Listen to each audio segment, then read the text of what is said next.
All right. Hey guys, what's up? Welcome to episode I think 6 or 7 now of Once Upon a Game season 4. We're playing some super awesome story games tonight. It's just going to be Sci-Fi and me, and we're going to be playing some Fall of Magic. Fall of Magic is an amazing game by Ross Common. But before we get into that and see how great this game is, let's see how great our player is today. Slash friend.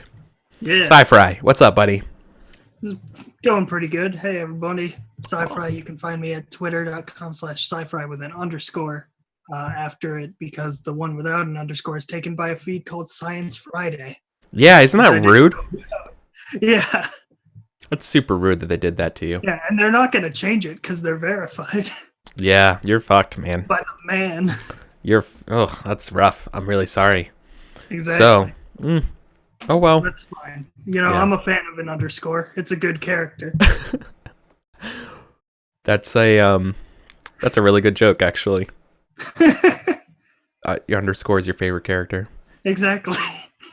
So, we're playing Fall of Magic. If you don't know who I am, I'm Eric. I'm EricVulgaris on the internet and everything, and I do facilitations of this, of story games like this, with our one-shots, in addition to being a player over on Stephen Lumpkin's channel, and doing a GM stuff here as well for like Blades in the Dark and Burning Wheel. So, I like all types of games, old school games, new school games. I just fucking love role-playing games. Just depends on what I'm into, you know? What my tastes are at any moment. So, I know I was promising Kingdom today, but due to complications, we're not doing that. We're doing Fall of Magic. And with that being said, Sci-Fi, how are you? Are you cool with the whole, like, being an adult thing? Yeah. The spiel. I'm an adult most of the time. If I mess up, because it's really important in games when you're also friends and doing a story game where you're supposed to like bring it, even when you're really close, because that's when you kind of feel like you want to let your guard down. You might just end up being careless. Just know that, you know, if there's an issue or whatever, we can X card, we can work around stuff, and we'll get it going. So that's the big deal. As long as we're cool with that, we can kind of begin. Yeah. Excellent. Let's Cool. do it. Okay, so if you would for me, please read underneath Fall of Magic. There's a little like pinkish red stanza. Would you mind reading that for us? Sure. It's in a nice calligraphy text, so I have to actually like read it first to make sure I won't get any words wrong. Here we go.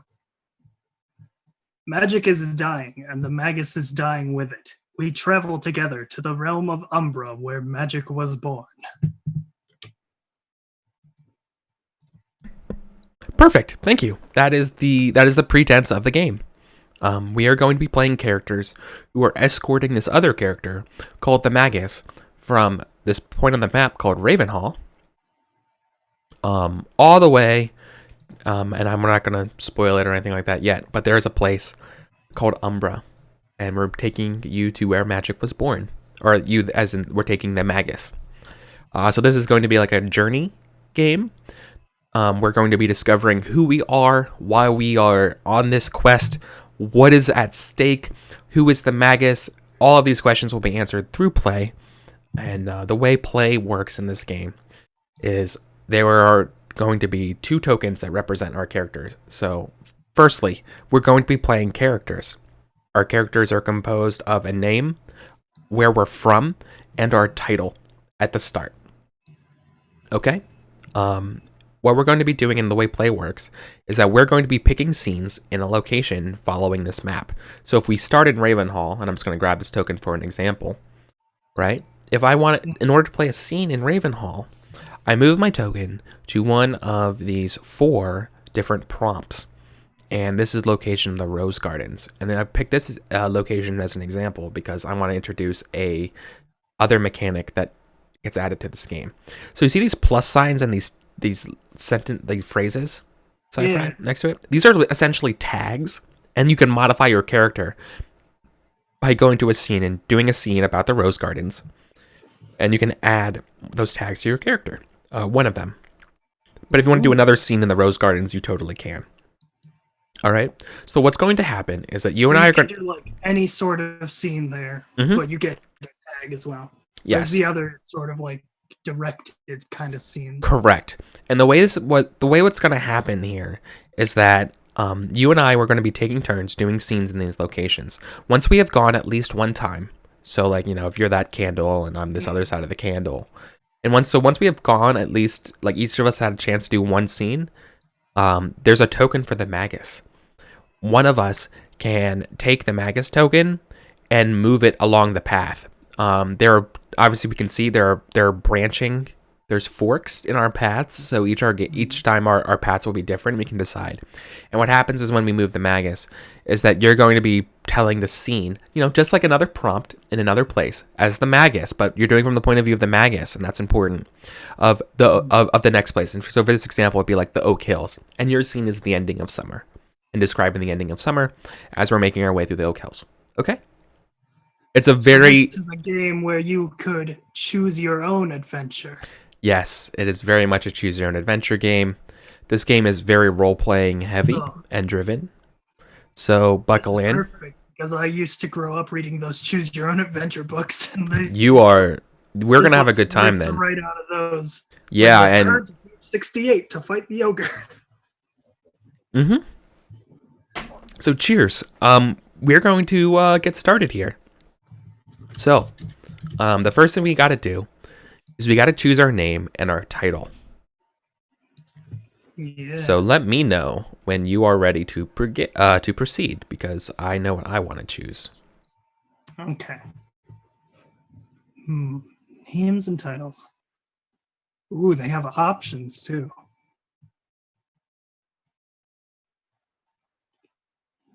Right? There's some pretty good ones, in my opinion. They're pretty good.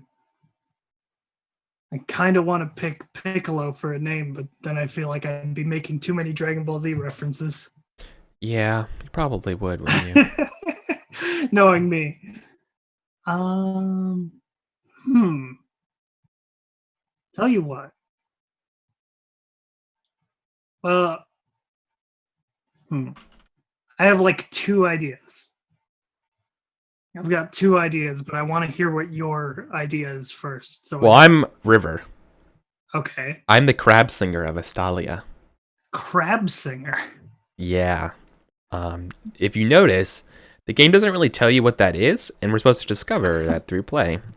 And that's what we're going to do. So I'm just adding it here to the facts and stuff up here. What's up, Matt? Let's go ahead and do... So let me know when you have chosen your character. Yeah, I think I got it. It's okay if you don't have any answers about who you are or what these things even mean. We will discover that all through play. So just start picking some stuff and start just making assumptions. This game works best when we make assumptions, and rather than asking, "Mother, may I?" You know, if you had an idea, instead of being like, "Eric, would it be cool if I did this?" Just do it. Trust me, just do it, and let's just listen to each other and bounce off each other, and the game runs like butter when we do that, and it makes some really, really, really amazing things. Okay. All right. I think my character is going to be Kabu, Knight of Stormguard. Oh my God, this is perfect. We're doing it. This is so good. This is so perfect. Because, now hear me out on this. Okay. We have this, like, weird mage knight combination kind of thing, I think. And okay, so now, fantastic. Thank you. Thank you, Cypher. I completely forgot that our characters were deeply invested in magic. Yeah. Well, not really, but we're invested in the Magus. We serve the Magus. Yeah, we are escorting him. Yeah. Okay, cool. Now we have a couple other things we got to do. The first one and most important is we get to pick our token. Okay? Ooh. So I think there should be a few tokens in this game. There's like 6 up here on top of the map. There's more. I just need to grab them.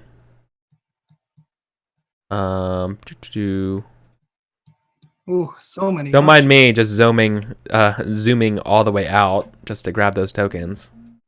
So I didn't clean up my mess from the last time I played this game. It's fine. Nobody saw it. No one saw anything, right? No one saw anything. Right, chat? You didn't see anything. Yeah, thanks, chat. Classic. Good chat. Okay. So we have 8 tokens to choose from. Or I should say way more than 8. 10? We have 10 Yeah, because it's it's going to be only a maximum 10. 5-player game. Not way more than 8. Yeah. Shut up, man. All right. Okay, so we have to pick one of these things for ourselves. I think because I'm the crab singer, I'm going to pick this ocean one. Oh, So I this thought ocean- you would have picked the river since your name's River. No. Okay. The ocean. It's true. Crabs do live nearby the ocean. Tell you what. I'm thinking. I was thinking I'm gonna pick this sword because I'm a knight, but I'm thinking It's pretty obvious, right? It's a lot more interesting. I'm gonna grab this bird. Mm. I'm gonna be this like raven here. Okay, now what should we pick as our Magus token? Ooh, it's very important. Candle? The burnt out candle? The burnt out candle. Yeah, okay, we're on the same page here. Let me get rid of all these tokens then. Because the Magus is dying. And the candle is right Cool. there is dying as well. Yeah. Excellent. So we got our tokens now, right?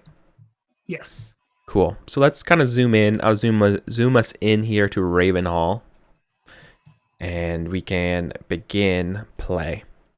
So the way I think we should do this is if either of us are super excited and super want to do a scene right off the bat, go ahead and step forward.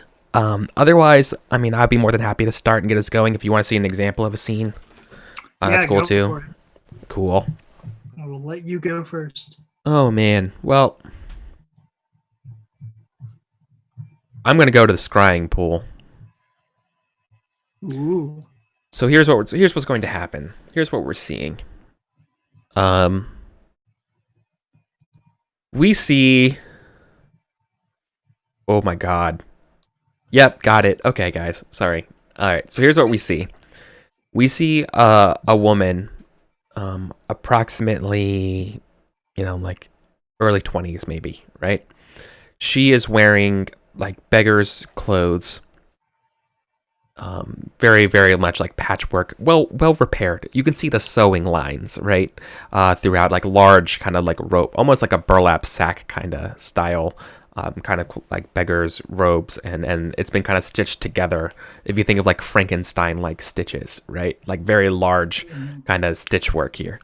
And you see her kneeling over the water of this majestic cleared pool. So the juxtaposition between her kind of lower classness, like her just like the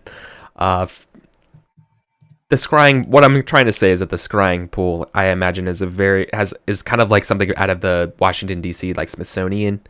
I imagine like a like the reflecting pool near the Washington Monument and the Lincoln Memorial, like this very large basin, a square masonry set up, right, but pretty shallow throughout it. And she's kind of perched to the side, her little diminutive stature, compared to this massive, massive pool. And then the camera zooms into her, and you see her, she's trembling as she like moves up the sleeves off her arms, and you can see that her hands, or her skin, and going up to her hands has been becoming chitinous.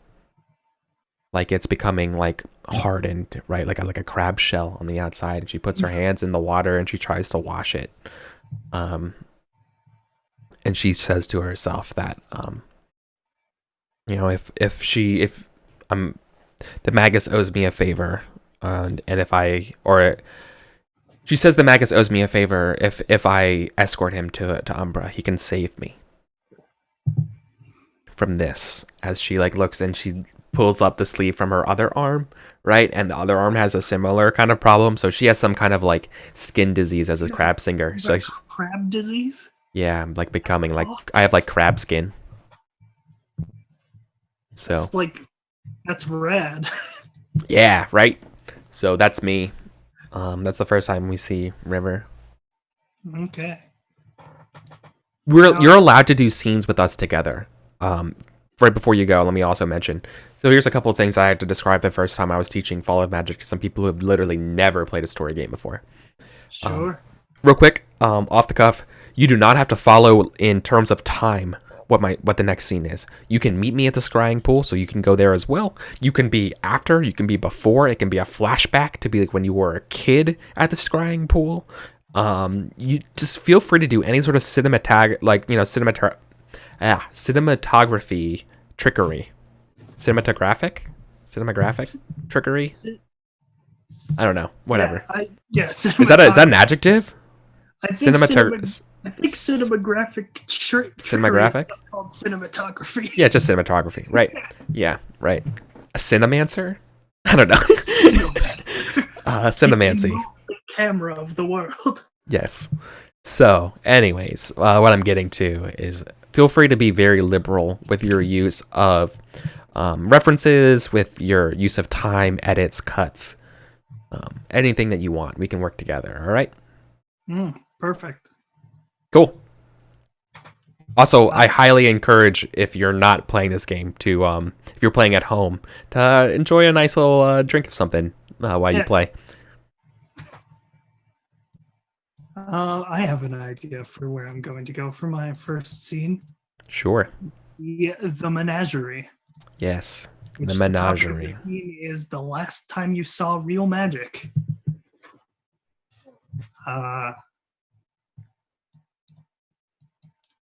And I think the scene we see is a sort of opening shot on like a huge, like just massive citadel, sort of with a bunch of people gathered around for this sort of celebration. And there's like a stage in the center of where all these people are gathered, where people are performing feats of magic. And the camera sort of zooms down. I have a question. Is it a happy festival? Yeah, it's a very happy festival. Okay. And there's sort of there's a man on one side of the stage who is congratulating the new sort of graduates of the Stormguard Knight Academy. And one face it pans over to in the crowd watching this display of magic is the face of Kabu, a younger man. He's got sort of long hair parted, and he's just sort of watching this magic, and his eyes are a bright green, and he is just in wonderment.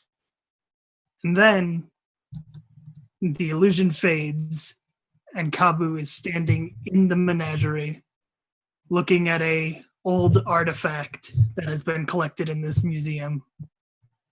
And the reflection in the mirror shows a scar on his left eye.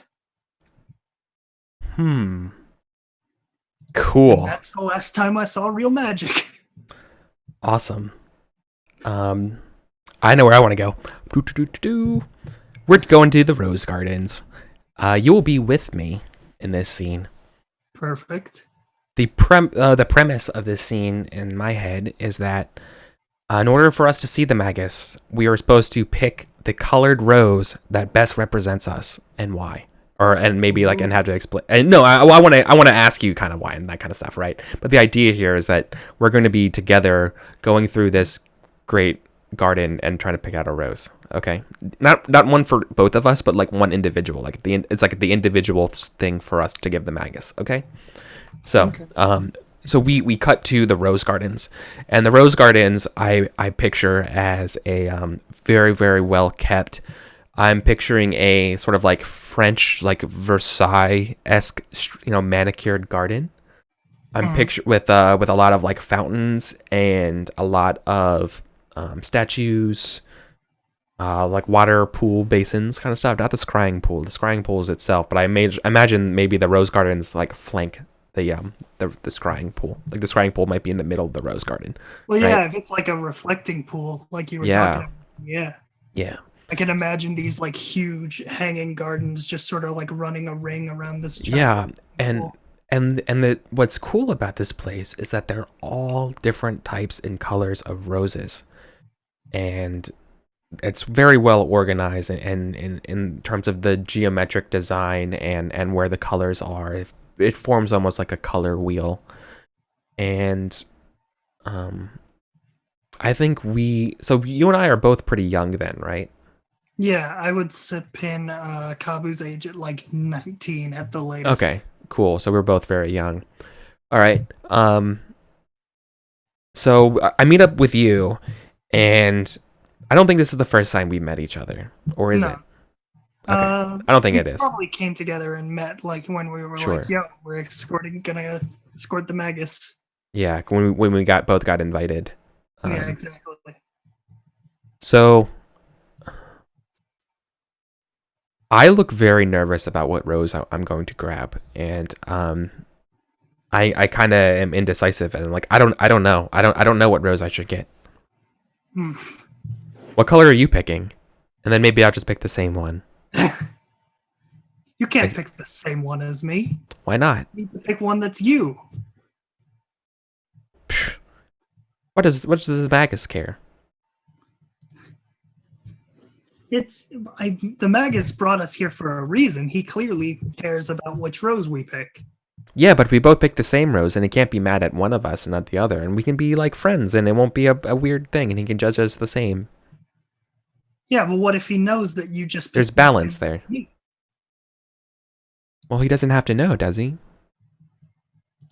He might know. He might find out. Yeah, I don't know. He's got like magical knowledge. You might be right. Okay, very well. Man. Oh boy, I don't know what. I mean. Do you think they would like orange? I like the warmth of it, and it's such a unique color for a rose. What are you picking? Well, I was also going to pick orange. Is the thing. Oh no. Now I feel like I might have to change my choice. But if we were but if you're gonna pick orange, then please go right ahead. No, I would never interfere with. No, you should absolutely have it. Well, I mean, it's you know, if yeah, but you're a you knight. You're a knight. It would be improper. Nonsense. I don't think the Magus would be upset if we both wanted orange of our own volition. Very well. Okay. And then I think we end the scene with us both picking an orange rose at the same time. Yep. And then like the last picture of the page, as we turn the page, the next page of the book is like us holding in both our hands. You kind of can see my scaly chitinous that holding the an orange rose. And then what are you wearing, like armor, or what are you wearing? Like nice like courtly robe. Yeah, it's not quite like full plate armor, but it's like a light sure, sort of like breastplate-y scale. Yeah, like it probably has like a leather tunic with like maybe plate on like the gloves and like gauntlets. Yeah, sure, very reasonable. Yeah, and your hand is another orange rose. Another orange rose. Okay, I'm going to take the beautiful trait. Yeah, got them beautiful crab arms. Yeah. Well, I think despite my disease, I'm rather pretty. Fun fact: orange roses symbolize desire and enthusiasm, according to Google. Thanks, Google. Yeah. Cool. So that's my scene. All right. So we can move the Magus then. Yes, we can. Yeah. Ooh. I'm not sure if I want to move the Magus or not.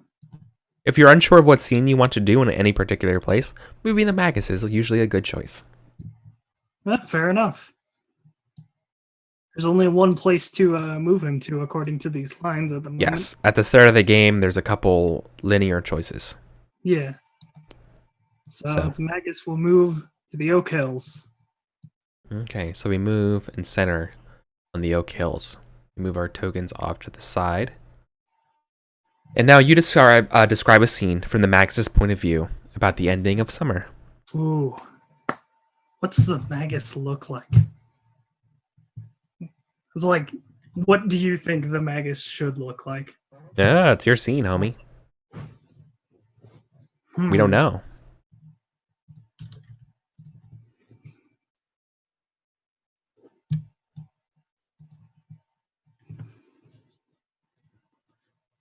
Are they rich? Are they old? Are they poor? Hmm. Are they haggardy? They might be. Are they distressed? They're probably not poor in wealth, but I would bet the Magus is poor looking. Okay. So Just due to, the fact that the stress. Yeah, the stress of it. Sure. Yeah. I take that. Okay. So what's the scene? I think the scene is we have sort of like the day we arrive in the Oak Hills and sort of set up camp. We have this like wide sort of zoom shot of the Magus looking out over these hills of trees and seeing a few of them start to turn orange as autumn comes into play. Oh, okay. So it's changing of the leaves color. Yeah. It's end of summer, start of fall. Mm-hmm. Cool. Is that it? Yeah, I don't know any other details I could add to that. Yeah.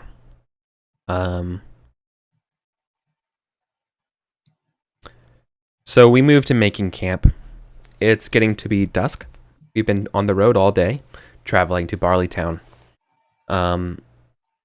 I take it upon myself to set up camp and set up your tent as well, Knight. And maybe you're off doing an errand, and then you're expecting to come back. Maybe you're gathering firewood or something. Yeah.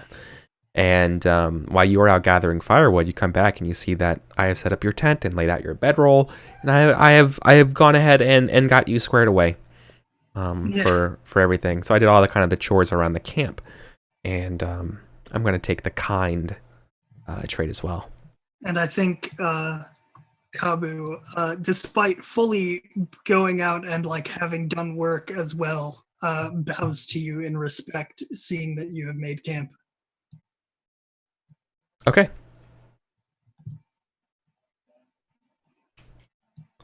Awesome. So move your token. Yeah.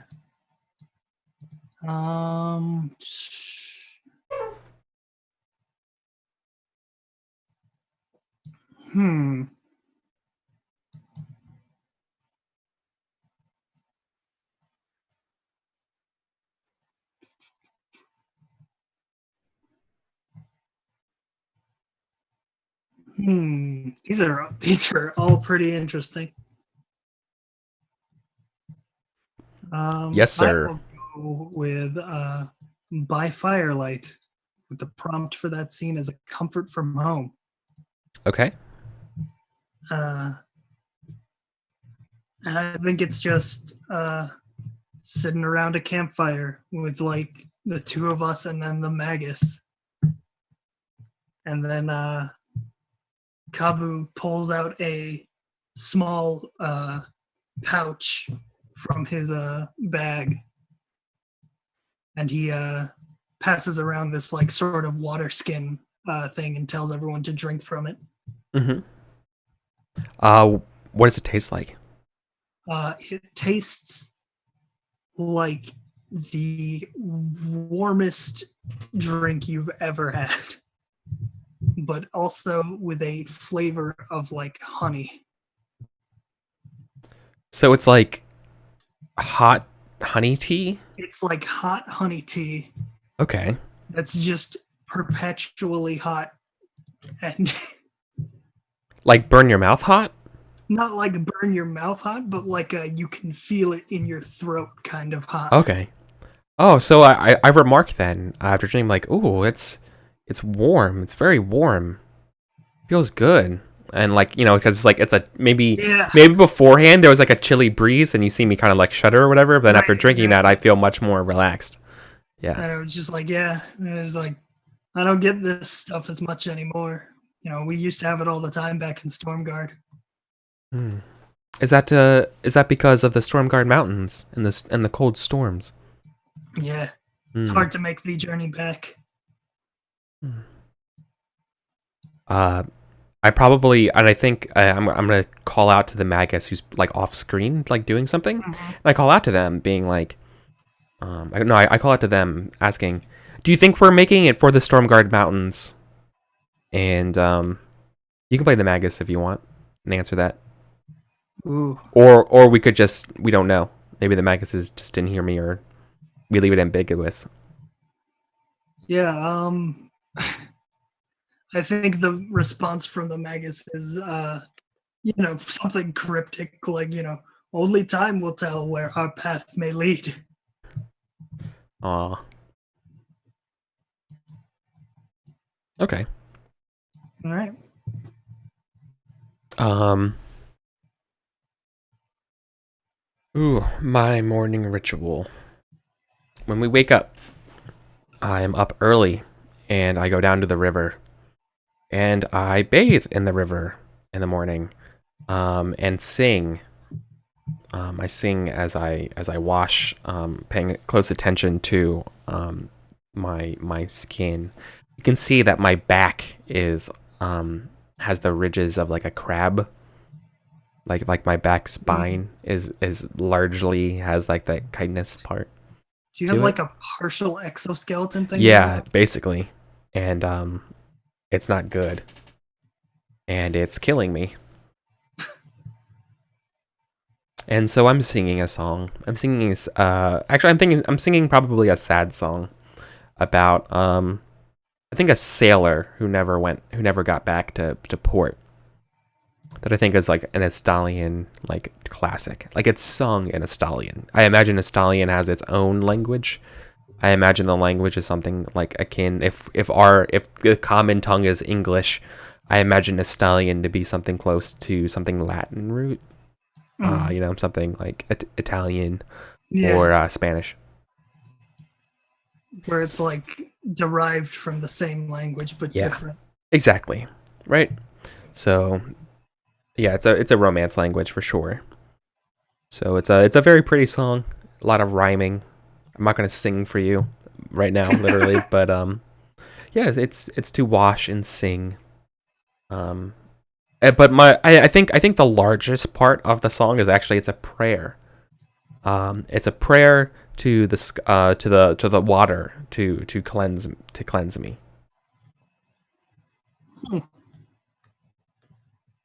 Just how the sailor promise, like bargained with the sea for a voyage back.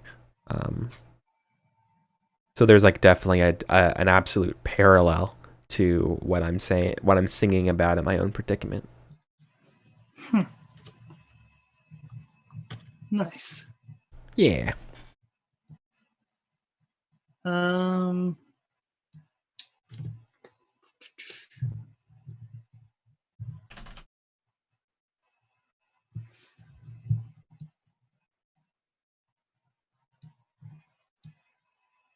I'm gonna mark down my tags that oh way. yeah. And what's your tag? Didn't Uh, you grab I don't think I grabbed any Oh, tags. okay. No, that's right. Okay. I've been at the menagerie, and then I moved the Magus, and then I've been by Firelight. I haven't Yes. gone to a tag getting Yeah. one. Correct. Sorry. It's okay. You don't have to. Tags aren't important. Yeah, forget about them. Who needs them? Who needs them? Um, ooh.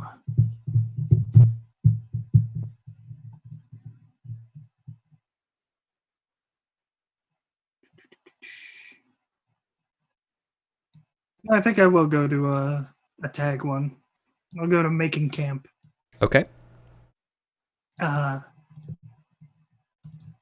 and I think the scene we get is a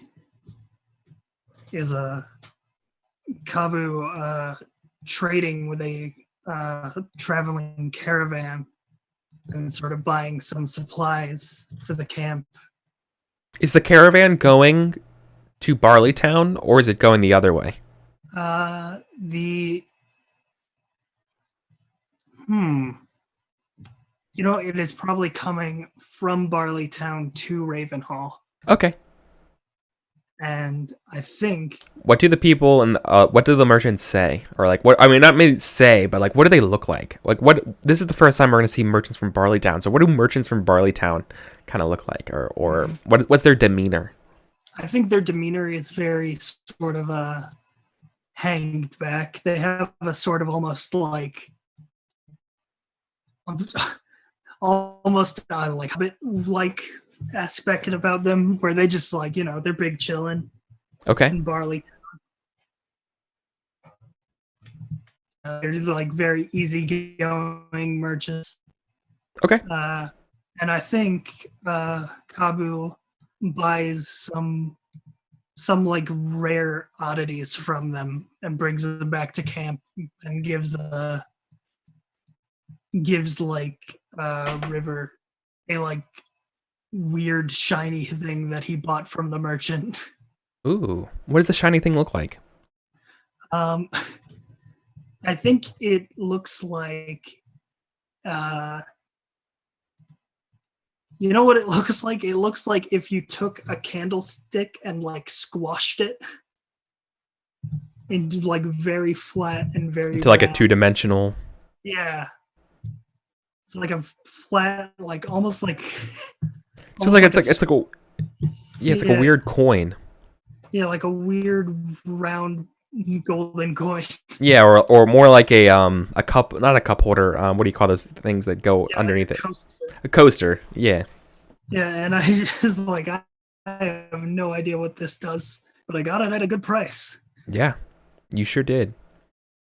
And the I thank you. I will add is, the tag I will add is wealthy. Cool.